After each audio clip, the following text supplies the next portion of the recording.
Welcome to மண்ணை food channel. இன்றைக்கி நம்ம சேனலில் தோசை ரெடிமேட் தோசை மிக்ஸு எப்படி ரெடி பண்ணி வச்சுக்கலாம் அப்படின்னு சொல்லிட்டு பார்ப்போம். வாங்க எல்லாம் நல்லா இருக்கல. எங்கள் பொண்ணு என்னமோ தோசைக்கு மாவு அரைக்க போகிறேன்ட்டு எடுத்துகிட்டு வந்திருக்கு. வாங்க பார்ப்போம் என்ன அரைக்கிறோன்னு. ஆமாங்க, ஏற்கனவே நம்ம சேனலில் ரெடிமேட் இட்லி மாவுன்னு வீடியோ போட்டிருக்கோம். எல்லாம் பார்த்துருப்பீங்கன்னு நினைக்கிறேன். இது வரைக்கும் பார்க்கலன்னா வீடியோ எண்டில் லிங்க்கு கொடுக்குறேன், பாருங்கள். ரொம்பவே நல்லா வந்தது ரெடிமேட் இட்லி மாவு. அதே மாதிரி தோசை மாவு ரெடி பண்ணி காமிங்க அப்படின்னு கேட்டிருந்தாங்க. நம்மள்ட்ட இட்லி மாவு வாங்கினவங்களும் இட்லி சூப்பராக வந்திருக்கு அப்படின்னு சொல்லிட்டு தோசை மாவு ரெடி பண்ணி கொடுங்கன்னு கேட்டிருக்காங்க. அவங்களுக்கு தான் இன்றைக்கி ரெடி பண்ண போகிறோம். நீங்களும் பார்த்துக்கிட்டிங்கன்னா உங்களுக்கும் யூஸ்ஃபுல்லாக இருக்கும். வீடியோவை ஸ்கிப் பண்ணாமல் பாருங்கள். இதுக்கு நான் 1 கிலோ குண்டு அரிசி, புழுங்கல் அரிசி தான் எடுத்திருக்கேன். அதுக்கு 1 கிலோவில் 1 படி புழுங்கல் அரிசியும், இது 1/4 படி பச்சரிசி. நம்ம தோசைக்கு எடுக்கிறோம்ல, அதனால 1/4 படி பச்சரிசி போட்டுக்குவோம். அழகு 1 படி இட்லி அரிசி குண்டு அரிசி இருக்குல்ல, அந்த அரிசி 1 படி போட்டுக்குவோம். அப்போ 1 கிலோ கணக்கு வந்துடும். இது கடை அரிசி தான், குண்டு அரிசி கடை அரிசி தான். அது நான் நிறையா தான் 5 கிலோ அரைக்க போகிறேன். உங்களுக்கு சொல்கிறதுக்காக தான் நம்ம 1 கிலோவுக்கு நான் எடுத்து வச்சு உங்களுக்கு அளவு சொல்கிறேன். 1 கிலோ அரிசி 1 கிலோ அரிசி, 1/4 கிலோ காப்படி பச்சரிசி, 1 படி புழுங்கல் அரிசி போட்டாச்சு. 1 கிலோ உளுந்து 1 கிலோவுக்கு 100 உளுந்து போதும். தோசைங்கிறதுனால உளுந்து அதிகமாக தேவைப்படாது. 100 உளுந்து போதும். நான் இது 1/2 கிலோ உளுந்து எடுத்து வச்சுருக்கேங்க. பாருங்கள், நான் 5 கிலோ போட போகிறேன்னு சொன்னேன்ல, அதனால 1/2 கிலோ வெள்ளை உளுந்து எடுத்து வச்சுருக்கேன். இதையும் தனியாக கழுவி காய வச்சுக்கலாம். ஆமாம், 1 கிலோவுக்கு 100 உளுந்து, அதாங்க கணக்கு. ஆமாம், வெந்தயம் போடும். 1 கிலோ அரிசிக்கு வெந்தயம் இவ்வளவு போடலாம். 1 ஸ்பூனு, ஒரு பெரிய ஸ்பூனால் 1 ஸ்பூனு வச்சுக்கோங்க. இந்த அளவுக்கு போட்டுக்கலாம். நான் 5 கிலோவுக்கு வெந்தயம் எடுத்து வச்சுருக்கேன். ஆமாம், இதையும் போட்டு இந்த உளுந்தோடையே இதை போட்டுக்கலாம். ஆமாம், போட்டு கழுவி காய வச்சுக்கணும். அந்த வெந்தயமும் இந்த உளுந்தையும் ஒன்றா நம்ம கழுவிட்டு இது தனியாக காய வச்சிடலாம். இதை தனியாக கழுவிட்டு இது தனியாக காய வச்சிடலாம். இது என்னென்னு பார்த்தீங்கன்னா, இது ஜவ்வரிசி மாவு தான் எடுத்து வச்சுருக்கேன். இது ஒரு 150 கிராம், 1 கிலோவுக்கு 150 கிராம். முழு ஜவ்வரிசியாக இருந்ததுன்னா நீங்கள் அரிசியெல்லாம் கழுவி காய வச்சு எடுத்துகிட்டு வந்துட்டு முழு ஜவ்வரிசி 1 கிலோவுக்கு 150 ஜவ்வரிசி போட்டு அரைச்சிக்கலாம். நான் பவுடராக வச்சுருக்கேன். இது ஏன்னா நம்ம அந்த ஜவ்வரிசி வத்தலுக்கெல்லாம் போடுவோம்ல, அதுக்கு அரைச்சிட்டு வந்த ஜவ்வரிசி தான் அது. அதனால் நம்மள்ட்ட மாவாக இருக்குது, நான் மாவாகவே போட்டுக்குவேன். அவ்வளோதாங்க. 1 கிலோ அரிசி, 100 வெள்ளை உளுந்து, 1 ஸ்பூன் வெந்தயம், 1 கிலோவுக்கு 150 ஜவ்வரிசி, இவ்வளவு தான். இப்போ இதெல்லாம் கழுவி காய வச்சு அரைச்சிக்கிட்டு பார்க்கலாம். கொஞ்சம் கழுவி காய போடுமே. அப்புறம் ஒரு முக்கியமான விஷயம் சொல்ல மறந்துட்டேன். இந்த அரிசியை கழுவிட்டு ஊற வச்சுட்டேன் பாருங்கள். 1 மணி நேரம் ஊறணும். இது தண்ணியில் 1 மணி நேரம் ஊறணும். இந்த உளுந்து வெந்தயமும் அதையும் இந்த பாருங்கள், அதையும் காய வைக்கிறேன், அதையும் ஊற வைக்கிறேன்.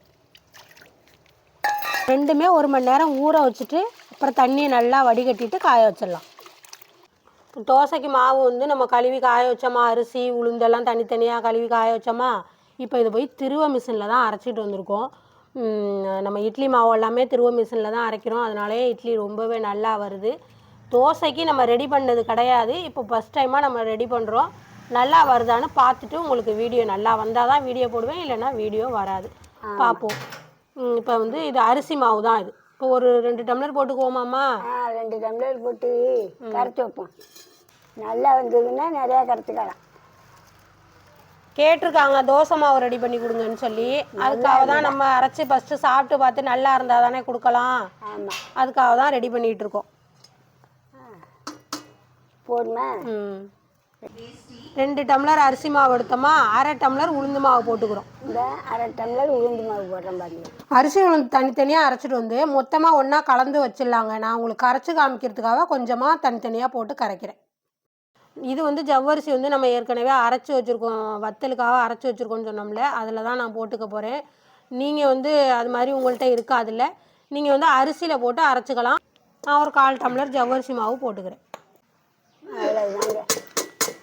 இப்போ தேவையான அளவு தண்ணி ஊற்றி நம்ம தோசை மாவு மாதிரி கரைச்சிக்கலாம். கரைச்சி வச்சிடலாம். தேவையான அளவு உப்பும் போட்டு நம்ம கரைச்சி வச்சிடலாம். இது ஒரு சாயங்காலமாக ஒரு 5 மணியை போல் நம்ம கரைச்சி வச்சுக்கிட்டு இருக்கோம், காலையில் தோசை ஊற்றுறதுக்காக. தோசைக்கெல்லாம் இது மாதிரி அரைச்சி கரைச்சதில்லை. இப்போ பார்ப்போம் எப்படி இருக்குன்னு பார்ப்போம். நாங்கள் செஞ்சுட்டு தான் நல்லா இருந்தால் உங்களுக்கு கொடுப்போம், இல்லைன்னா கொடுக்க மாட்டோம். கட்டி இல்லாமல் கரைச்சிக்கணும். கட்டி இருக்குது பாருங்க, இதில் இருக்கு பாருங்க, இதெல்லாம் கரைச்சிக்கணும் கட்டி இல்லாமல். அந்த ஜவ்வரிசி பவுடராக போட்டோம்ல, அதனால அதுதான் கட்டி நீங்கள் அரிசிலே போட்டு அரைச்சிட்டிங்கன்னா அது மாதிரி கட்டி வராது. நம்ம தனியாக போட்டோம்ல அதனால வருது. இது மாதிரி இப்போ கரைச்சி வச்சுட்டோம். காலையில் ஊற்றி பார்ப்போம் தோசையாக வருதா இல்லை ஊத்தாப்பமாக வருதான்னு பார்ப்போம். ஆமாம், தோசையாக வரும்னு நினைக்கிறேன், நம்புகிறேன்.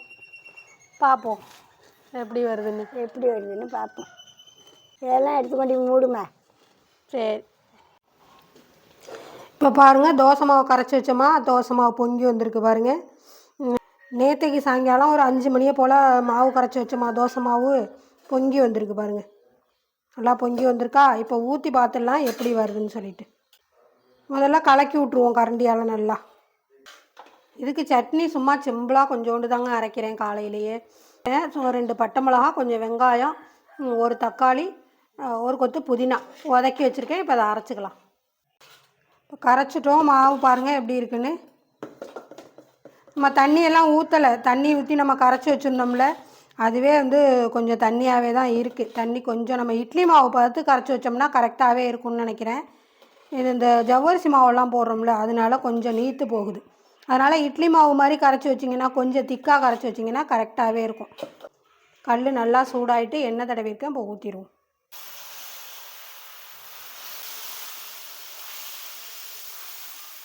தோசை லேசாலாம் ஊற்ற முடியலைங்க. கொஞ்சம் இந்த மாதிரி இந்த கல் தோசைன்னு சொல்லுவோம்ல, அந்த மாதிரி தான் ஊற்ற முடியுது. நம்ம பேப்பர் ரோஸ்ட் மாதிரியெல்லாம் இந்த தோசை மாவில் ஊற்ற முடியலை. பாருங்கள் எப்படி ஊற்றிருக்கேன்னு பாருங்கள். மூடி வச்சுருவோம், கொஞ்சம் நேரம் வேகட்டும். மூடி வச்சு பரட்டி போட்டுக்கலாம். பாருங்களேன், ஆப்பம் மாவு இருக்குல்ல, ஆப்பம் ஊற்றினோம்னா இது மாதிரி தானே இருக்கும், அந்த மாதிரி இருக்குது. தோசை கொஞ்சம் முருகலாக வேணும்ல, அந்த மாதிரி இல்லாமல் இது ஆப்பம் மாதிரி இருக்குது. பாருங்கள், பரட்டி போடலாமே நல்லா வருது பாருங்கள்.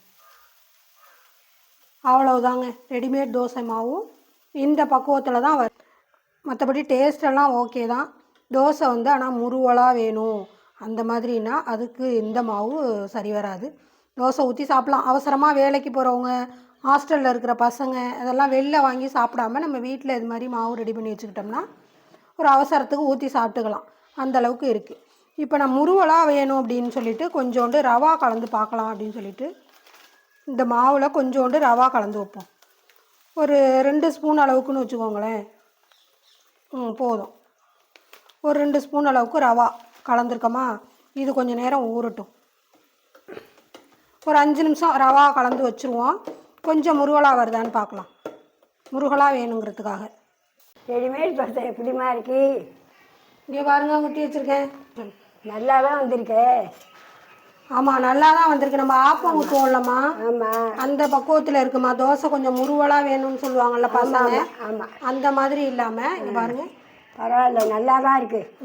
இது தேவலம்மா, நம்ம கொஞ்சோண்டு தண்ணி குறைச்சிருந்தா நல்லா இருக்கும். இட்லி மாவு மாதிரி கரைச்சி வச்சா போகிறோம், தோசை ஊற்றிக்கலாம்.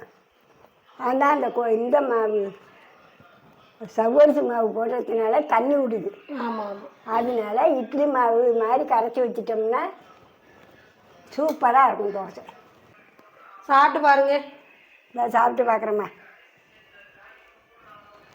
சுட சுட சாப்பிட்டு பார்த்துருங்க எப்படி இருக்குன்னு. ஆப்பம் சைஸில் இருக்குமா? ஆப்பம் மாதிரி தானே இருக்குது. ஆமாம், நானும் சாப்பிட்டு பார்த்தேன், ஆப்பம் மாதிரி இருக்குது. சூப்பராக இருக்குது. பொதுக்குன்னு வேலைக்கு ஓடுறவங்களுக்கு இது யூஸ்ஃபுல்லாக இருக்கும், நல்லாயிருக்கும். கரைச்சி வச்சுக்கிட்டு ஊற்றிக்கலாம். நல்லா தாம்மா இருக்குது. தோசைக்குன்னு நம்ம தனியாக கிரைண்டரில் அரைச்சி தோசை ஊற்றினோம்னா நல்லாவே இருக்கும். நீங்கள் அது மாதிரி தோசைக்குன்னு தனியாக மாவு அரைப்பீங்களா இல்லையான்னு சொல்லுங்கள். நான்லாம் அரைப்பேங்க கிரைண்டரில், தோசைக்குன்னு மாவு தனியாக அரைப்பேன். ஆனால் அந்த அது நல்லா முருவலாக நல்லா வரும். இது அந்த மாதிரி வெள்ளைங்க, சாஃப்டாக தான் இருக்குது. அது சவ்வரிசி கலக்கிறோம்லம்மா, அதனால இப்படி இருக்குது. சூப்பராக இருக்குது, நல்லாவும் இருக்குது, சுவையாகவும். ஆமாம், நல்லா இல்லை அப்படின்னு சொல்ல முடியாது, நல்லா இருக்குது. ஆனால் முருவலாக இல்லை, அதை உங்கள்கிட்ட நான் சொல்லி ஊறாது. இப்போ அது 5 நிமிஷம் ஆயிடுச்சு. ரவா போட்டு கலந்து வச்சோம்ல, இப்போ இதை ஊற்றி பார்த்துருவோம் எப்படி வருதுன்னு. இங்கே பாருங்கள், ஊற்றிட்டேன். ரவா கொஞ்சோண்டு கலந்துட்டு ஊற்றினோம்னா தோசை ரொம்ப அருமையாகவே வருது. பாருங்கள், நல்லாவே வந்திருக்கு. கொஞ்சோண்டு எண்ணெய் தடவிருக்கேன். இப்போ மூடி வச்சுக்கலாம். மூடி வச்சு ஒரு நிமிஷம் கழித்து பிரட்டி போட்டுக்குவோம்.